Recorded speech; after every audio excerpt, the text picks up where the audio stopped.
Anne-Claire, bonjour. Tu as rédigé dans l'Est éclair ce papier. En 5 ans, Marine Le Pen gagne du terrain dans le pays d'Aude, dans le pays d'Armance.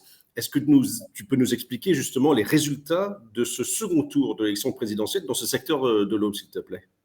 Oui, bonjour Willy. Effectivement, Marine Le Pen gagne du terrain. Il y a 5 ans déjà, elle était très en avance dans beaucoup de communes sur Emmanuel Macron. Mais là, c'est encore plus marqué. Notamment dans les bourgs-centres, en fait, c'est surtout par là qu'on peut constater l'évolution parce on a 2 communes, Exumeur-Pallis et Fontvannes, qui en 2017 donnaient Emmanuel Macron en tête. Et là, cette fois-ci, c'est Marine Le Pen qui l'emporte.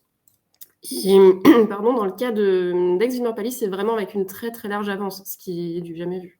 Ouais. Tu cites également l'exemple d'Auxon, 2017-2022, plus de 10 points de plus pour Marine Le Pen, et pourtant, c'est pas un gros bourg non plus, Auxon.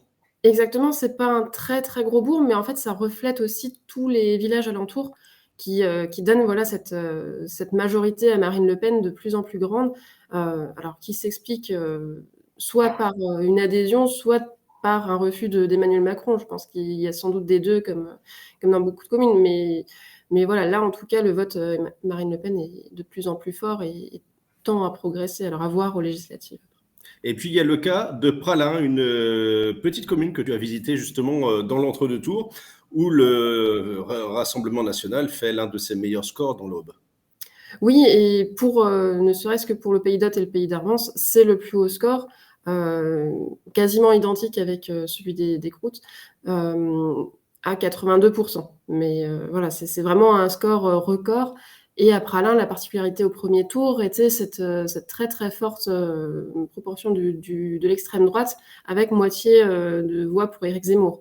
Visiblement, toutes ces voix, on peut supposer qu'elles se sont portées sur Marine Le Pen. Est-ce que tu avais constaté sur place à Pralin,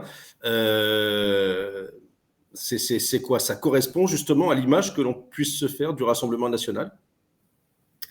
Je pense que le Rassemblement national répond à certaines des inquiétudes, on va dire, de la population dans ces villages-là. Une envie de rester, de garder son patrimoine, voilà, de ne pas trop changer, si on peut le dire comme ça. Et après, il y a aussi la question sociale, voilà, les retraites.